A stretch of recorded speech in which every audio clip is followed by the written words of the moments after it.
मंझनपुर नाम के एक गांव में भूषण नाम का एक आदमी रहा करता था, जो लकड़ी काटकर अपना जीवन व्यतीत करता था। वो अपनी पत्नी के साथ रहा करता था। लकड़ी काटकर और उसे बेचने से होने वाली कमाई पर्याप्त नहीं थी। यहाँ तक कि ठीक से खाना और कपड़ों की हमेशा कमी रहती थी।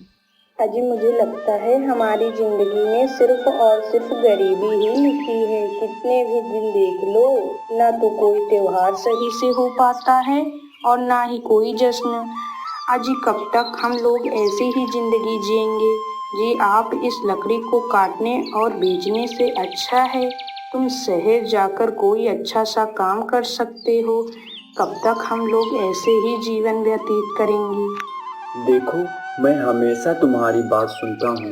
कितनी बार मैंने तुमसे कहा है कि इस गांव को मैं नहीं छोड़ सकता और शहर में यहाँ की तरह शांति नहीं है। ठीक है, आपकी मर्जी, आप कुछ भी करो। उसके बाद भूषण लकड़ी काटने के लिए चला जाता है।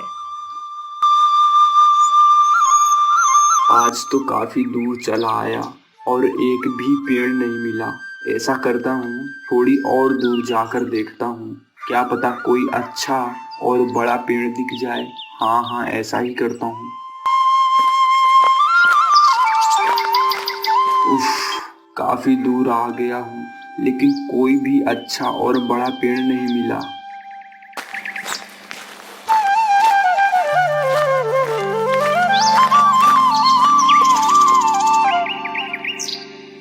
एक काम करता हूँ, इस छोटे पेड़ को ही काट लेता हूँ। आज के लिए इससे ही काम चलाना पड़ेगा।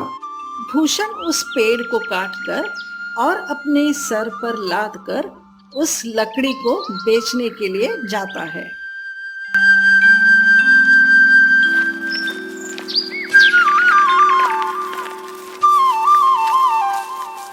सुनो लकड़ी बेचने वाले भाई, ये लकड़ी कितने की है?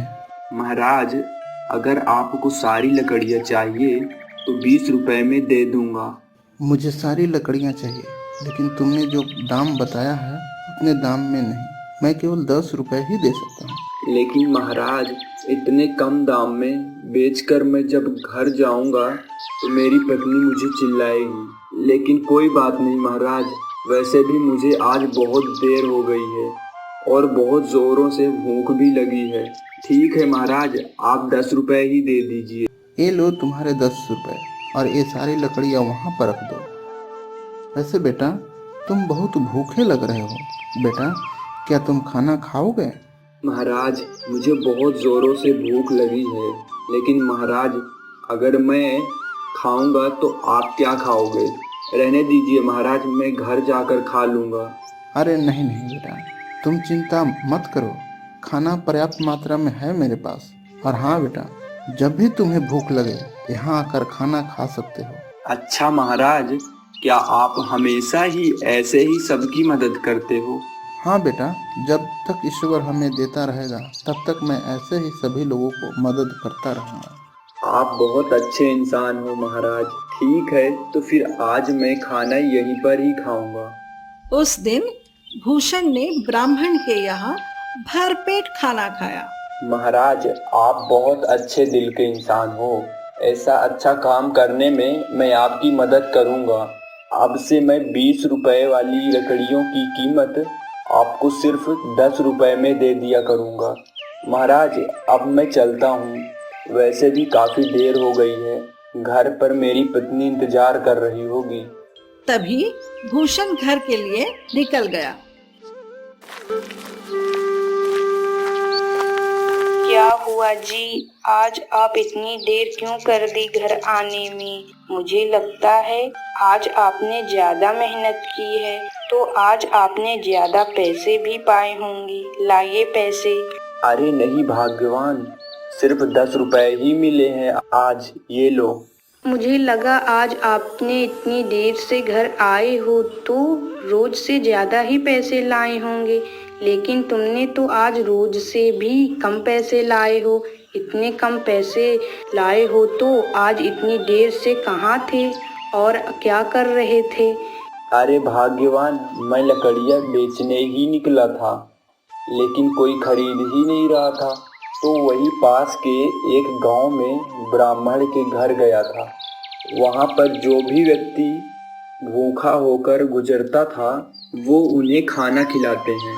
ऐसे लोगों के लिए मुझे कुछ न कुछ तो मदद करनी ही चाहिए। वो दान की अच्छी भावना रखते हैं।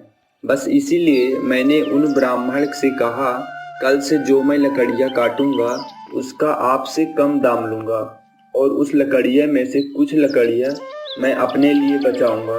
लेकिन जी ऐसे 10 रुपए में घर कैसे चलेगा, तुम ही बताओ।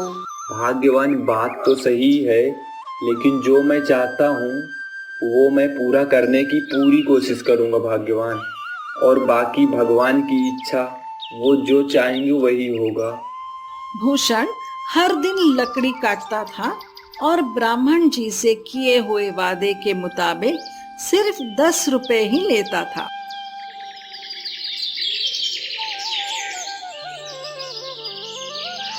एक दिन ब्राह्मण भोजन करने बैठे थे कि तभी बाहर से भूषण ने आवाज लगाई, महाराज लकड़ी ले लो, 10 रुपए जल्दी से दे दो। देखो बेटा भूषण, आज मैं तुमको पैसे नहीं दे सकता, तो बेटा तुम अपनी लकड़ियाँ आज वापस ले जाओ। कोई बात नहीं महाराज, पैसा आप कल दे देना। महाराज मुझे बहुत जोरों से भूख लगी है, तो कुछ खाना खिला दीजिए।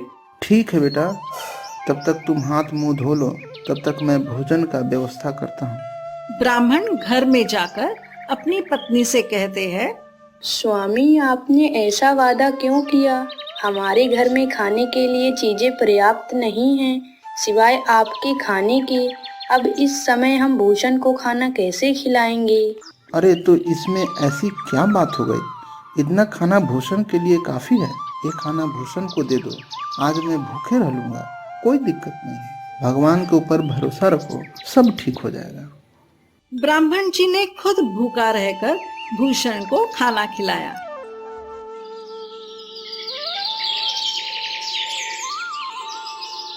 एक दिन भूषण हमेशा की तरह जंगल में लकड़ियां काटने जाता है।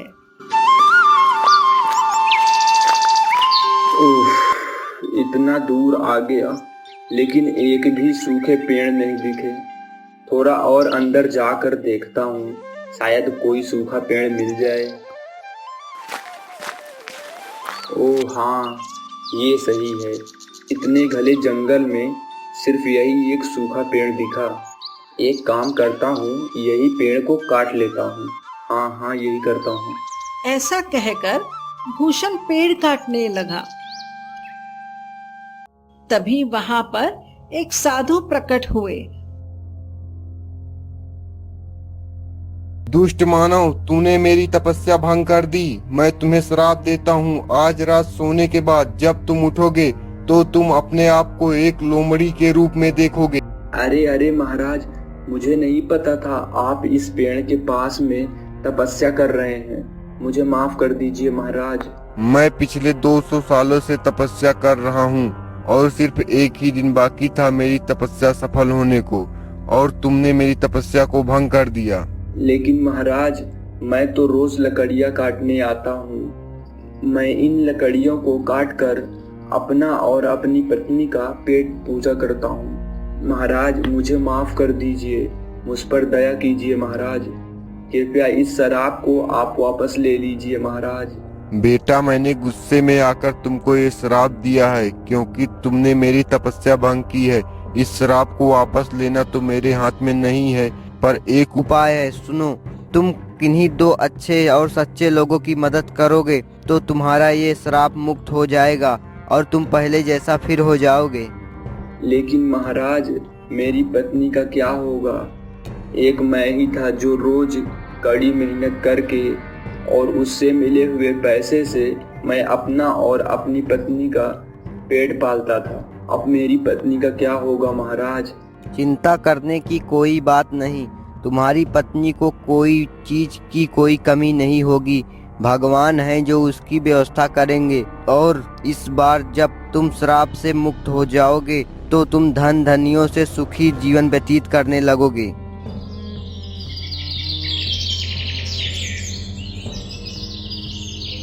अगली सुबह जब भूषण सोकर उठता है तो अपने आप को एक सुंदर लोमड़ी के रूप में पाता है।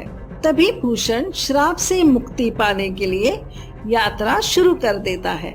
जैसा ऋषि ने कहा था, मुझे किन्हीं 2 अच्छे और सच्चे लोगों की मदद करनी है तो हमारा श्राप मुक्त हो जाएगा।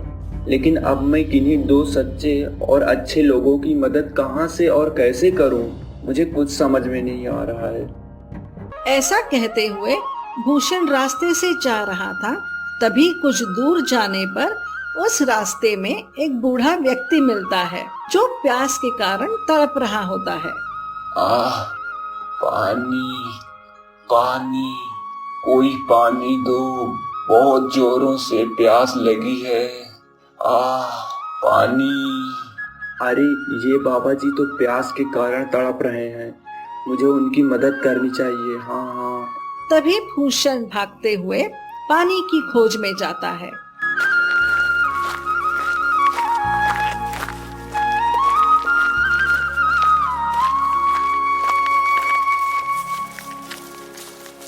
कुछ दूर जाने पर तालाब दिखाई देता है और सबसे खास बात तो ये है कि वही तालाब के पास में एक मटका होता है।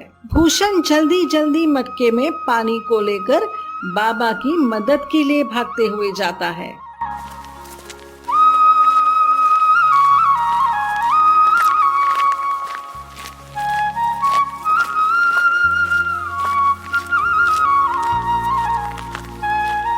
और उस बाबा की मदद करता है और मदद करते ही वहां से भाग आता है ताकि बाबा को शक ना हो कि लोमड़ी ने मदद की है। मैंने एक अच्छे और सच्चे बाबा की मदद की है, शायद मेरी एक प्रतीक्षा पूरी हो गई होगी।